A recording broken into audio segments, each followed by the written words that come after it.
इसके लिए हम लोगों ने 2017 में ही इस बात को तय किया था कि जितने भी भर्ती आयोग या बोर्ड हैं वे पूरी निष्पक्षता के साथ पारदर्शी तरीके से आरक्षण के नियमों का पालन करते हुए भर्ती की प्रक्रिया को संपन्न करें। और मुझे प्रसन्नता है कि पिछले 7.5 वर्ष के अंदर हमारी सरकार लगभग 7 लाख भर्ती की प्रक्रिया को पूरी करने की दिशा में अग्रसर हो चुकी है। सरकारी सेवाओं में तो भर्ती हम लोगों ने अब तक संपन्न की है। इसी प्रकार से प्रदेश के अंदर सुरक्षा का एक बेहतर माहौल देने के कारण लाखों नौजवानों के लिए निजी क्षेत्र में भी नौकरी की संभावनाओं को आगे बढ़ाया गया। आज आप देख रहे होंगे यही राज्य है जहां पर पहले कोई आता नहीं था, रोज यहां पे निवेश करने के लिए नहीं आता था। आज बड़ा बड़ा निवेश यहां पे हो रहा है।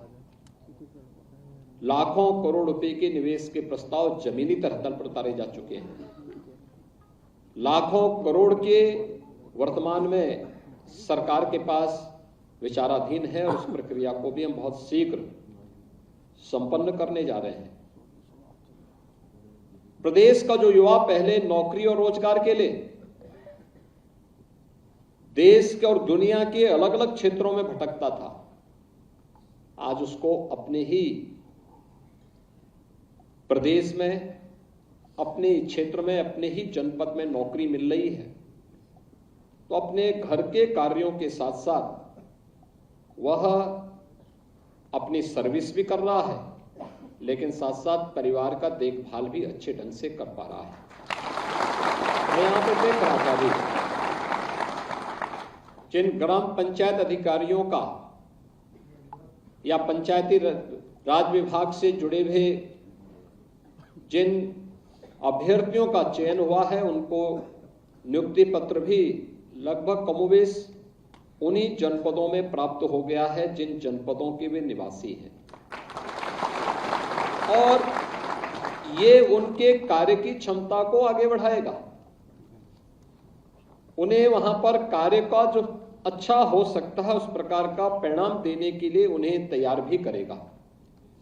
और यह स्थिति हम लोगों ने निजी निवेश के माध्यम से प्रदेश के युवाओं के लिए किया। प्रदेश में योग्य और स्किलफुल मैन पावर हम उपलब्ध करा सकें, चाहे वह शासन के लिए, चाहे वह निजी क्षेत्र के लिए। इसके लिए उस प्रकार के व्यावसायिक और तकनीकी शिक्षा में उस प्रकार के ट्रेड और कोर्सेज हम लोगों के द्वारा संचालित भी हुए हैं। आज उसका एक बेहतर समन्वय बनाने का प्रयास हुआ है। इसी का परिणाम है कि उत्तर प्रदेश अब देश की एक अग्रणी अर्थव्यवस्था के रूप में जाना जा रहा है। विकास का एक माहौल बना है। निवेश के माहौल के माध्यम से रोजगार सृजन की अनेक संभावनाएं आगे बढ़ी हैं। युवाओं की अपेक्षा को और उनकी आकांक्षाओं को जमीनी धरातल पर उतारने में मदद मिली है। जिन युवाओं को पहले पहचान का संकट था, आज वह युवा अपने प्रदेश में रह करके देश की अर्थव्यवस्था को सुदृढ़ता प्रदान करने में अपना योगदान दे रहे हैं। और उन्हीं अपेक्षाओं के साथ आज यहां पर नियुक्ति पत्र वितरण के इस कार्यक्रम के साथ हम सब जुड़े हुए हैं। प्रदेश में अलग अलग जनपदों में भी कार्यक्रम हो रहे हैं। वहां पर कहीं प्रभारी मंत्री गए हैं, कहीं पर स्थानीय माननीय सांसद और विधायकगण इस नियुक्ति की प्रक्रिया के साथ जुड़े हुए हैं। मैं केवल आपसे एक अपेक्षा करूंगा, आप में से हो सकता है कुछ अभ्यर्थी होंगे जिन्होंने 2017 के पहले भी आवेदन किया होगा।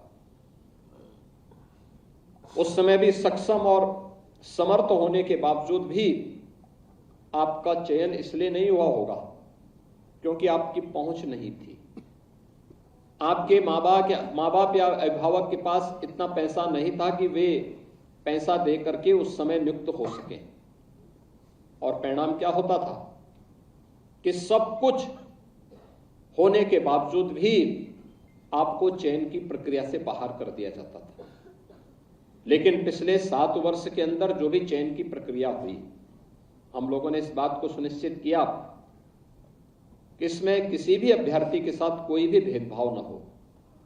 उसकी योग्यता और उसकी क्षमता का भरपूर उपयोग हम प्रदेश के विकास के लिए कर सकें, 25 करोड़ लोगों के भाग्य को बदलने में कर सकें और 25 करोड़ जनता के सामर्थ्य से हम उत्तर प्रदेश को भारत की अर्थव्यवस्था के ग्रोथ इंजन के रूप में प्रस्तुत कर सकें।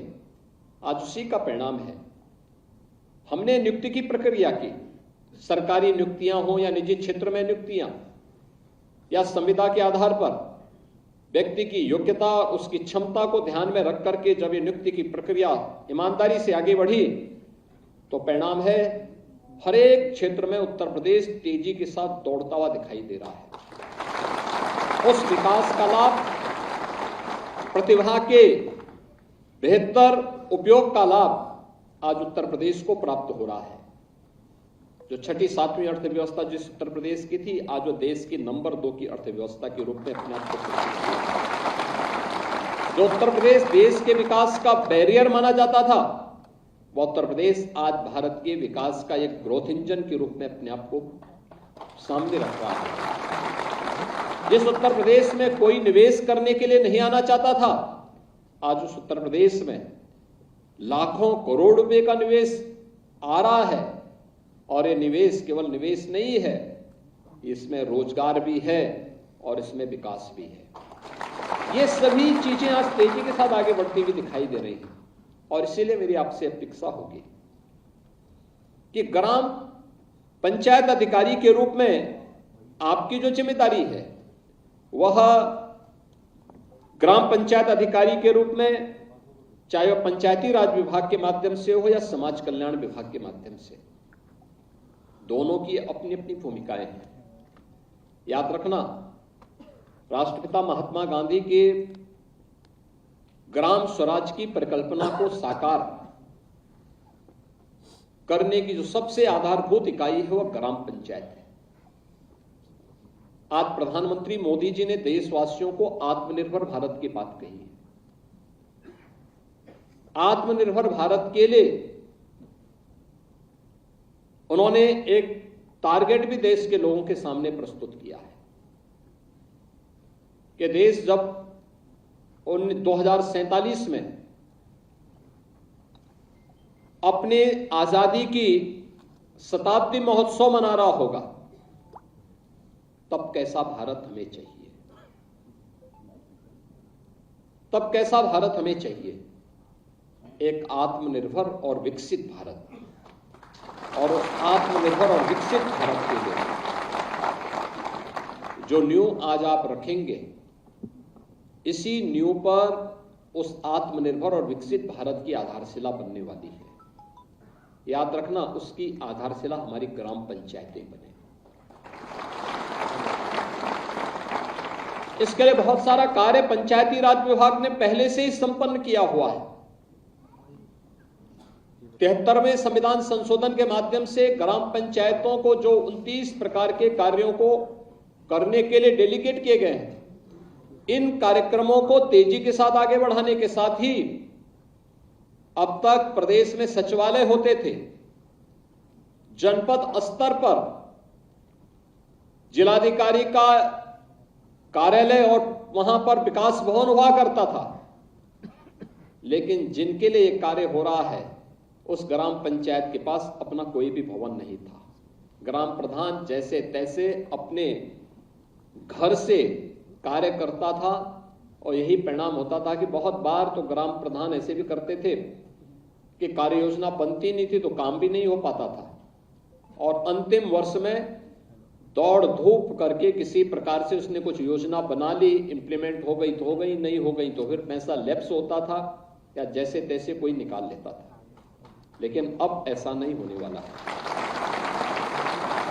अब उत्तर प्रदेश की 57,000 से अधिक ग्राम पंचायतों में सब जगह ग्राम सचिवालय लगभग बन चुके हैं। और इनमें ऑप्टिकल फाइबर का कनेक्शन या फिर इंटरनेट का कनेक्शन या वाईफाई की सुविधा वहां पर उपलब्ध कराई जा चुकी है। एक एक वहां पर ग्राम पंचायत सहायक के रूप में कंप्यूटर ऑपरेटर भी नियुक्त किया जा चुका है। अब हमें अपने आप को साबित करना होगा। गांव से जुड़ी हुई समस्याओं का समाधान गांव के अंदर ही गांव के लोगों को प्राप्त हो। आय प्रमाण पत्र हो, निवास प्रमाण पत्र हो या फिर जाति प्रमाण पत्र हो, ये सभी सुविधाएं ऑनलाइन वहां पर उसे प्राप्त हो। इसके लिए एक तो ग्राम पंचायत को तैयार करना है। ग्राम पंचायत की कार्य योजना को, साल भर की कार्य योजना को ग्राम पंचायत प्रधान और ग्राम से जुड़े हुए जो अन्य लोग हैं उनके साथ बैठ करके तैयार करना। और फिर ये भी देखना कि केवल हम सरकार पे ही निर्भर रह करके सरकार के धन कि केंद्रीय और राज्य वित्त के धनराशि से ही हम विकास के कार्यों को आगे बढ़ा सकें, ऐसा नहीं।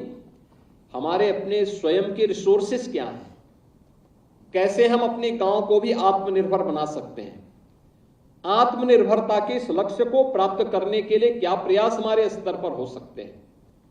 और मुझे लगता है कि हर ग्राम पंचायत में आत्मनिर्भर होने की संभावना छुपी हुई है। हर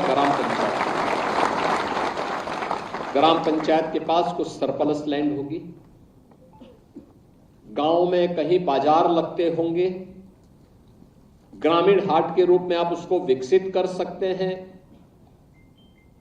गांव में तालाब होंगे, अगर वह किसी देवस्थान से जुड़े हुए तालाब नहीं है तो उसमें गांव का ड्रेनेज या सीवर को मत उड़ेलिए, बल्कि उसको गांव से दूर ले जाकर के देसी पद्धति से हमारा प्रयास होना चाहिए कि गांव का ड्रेनेज या सीवर सीधे किसी नाला या नदी में न गिरे, बल्कि हम उसकी देसी पद्धति से ट्रीटमेंट करने का जो हमारी परंपरागत पद्धति रही है, अगर उसका उपयोग कर पाएंगे तो मुझे लगता है कि नदियां भी और या तालाब का पानी भी शुद्ध रहेगा।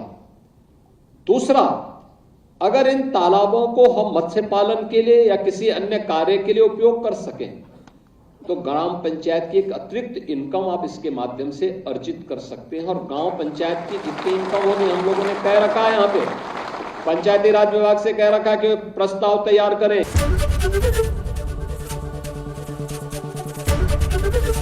एबीपी गंगा, खबर आपकी, जुबान आपकी।